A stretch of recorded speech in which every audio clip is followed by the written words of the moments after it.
बिस्मिल्लाहिर्रहमानिर्रहीम। अस्सलाम वालेकुम नाज़रीन। बलदियाती इलेक्शंस जो खैबर पख्तूनख्वा में हो रहे हैं, उनके रिज़ल्ट जैसे ही सामने आ रहे हैं तो उससे ये बहुत बड़ा झटका है पीटीआई की हुकूमत के लिए, पीटीआई के लिए, इमरान खान साहब के लिए। केपीके आपको पता है कि स्ट्रॉन्ग होल्ड है पीटीआई का, और जिस किस्म के इलेक्शंस के रिज़ल्ट्स आ रहे हैं तो वो तो बड़े ही डिप्रेसिंग हैं। मतलब है कि हुक्मरान पार्टी के लिए, और इससे अंदाज़ा लगाया जा सकता है कि किस किस्म के हालात पंजाब में हो सकते हैं, और जो आइंदा इलेक्शन, जो जनरल इलेक्शन होंगे, उसमें किस किस्म की सिचुएशन का सामना हो सकता है पीटीआई को। तो अभी थोड़ा सा पहले मैं आपको अपडेट कर लूँ कि इस वक्त लेटेस्ट क्या हालात हैं। तो खैबर पख्तूनख्वा के बलदियाती इंतखाबात में पीटीआई को कई मकामात पर अपसेट हुई, उनको शिकस्त हुई। इंतखाबात के पहले मरले में अब तक जेयूआई बहुत, ये वैसे जमीयत उलमाए इस्लाम फजल रहमान ग्रुप,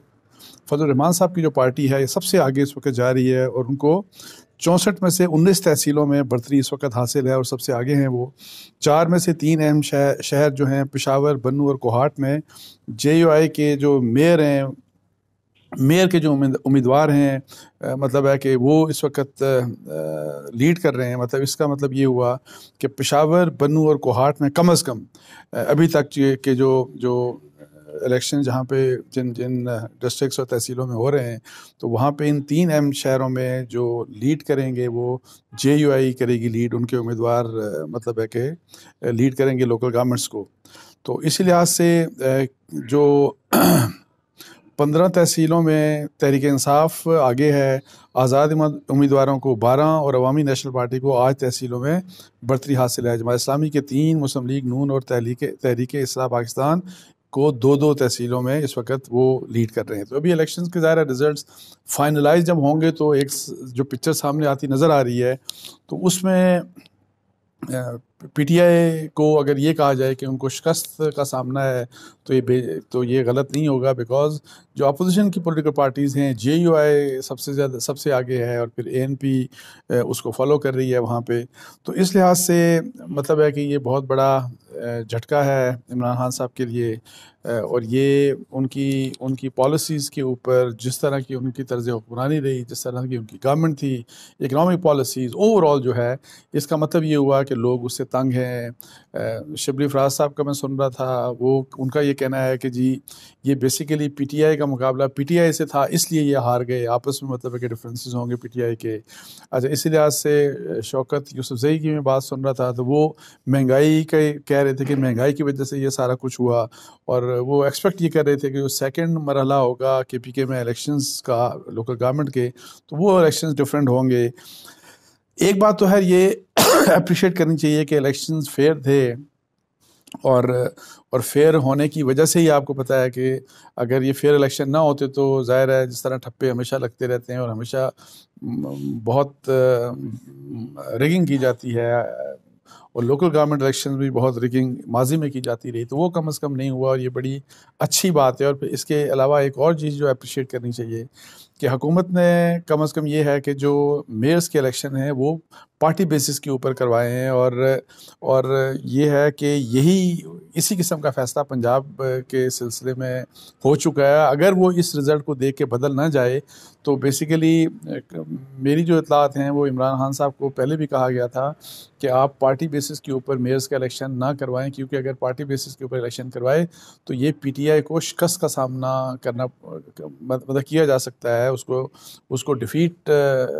फेस करनी पड़ेगी। तो जिसके ऊपर इमरान खान साहब ने कहा कि बेशक डिफ़ीट का सामना करना पड़े, लेकिन लोकल गवर्नमेंट के इलेक्शन, उन्होंने कहा कि जैसे मेरा अपनी एक विजन थी, उसके विजन के मुताबिक ही होना चाहिए। तो वो उस लिहाज से मेरा ख्याल है कि इमरान खान साहब को अप्रिशिएट किया जाना चाहिए कि उन्होंने कम से कम यहाँ पे अपना वो यू टर्न नहीं लिया, और उम्मीद ये की जानी चाहिए कि जी पंजाब में भी और जो केपीके के बाकी तहसीलों में और डिस्ट्रिक्ट्स में इलेक्शन होंगे, वहाँ पे यू टर्न नहीं लिया जाएगा, और ये भी मेयर के जो इलेक्शन है वो पार्टी बेसिस के ऊपर होंगे। तो इससे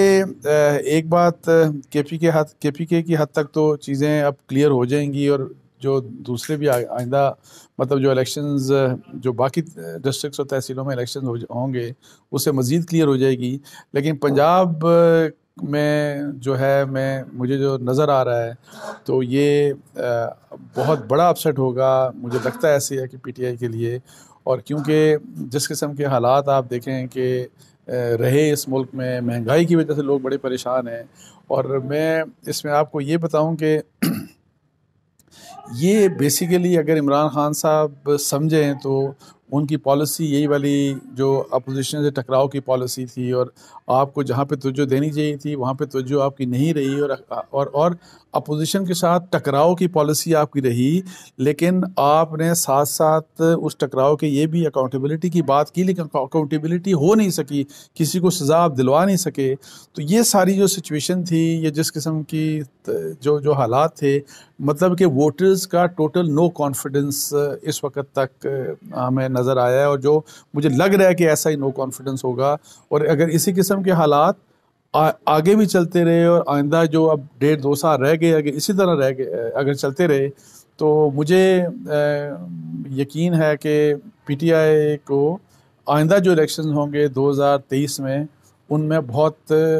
बुरे हालात का सामना करना पड़ेगा। और फिर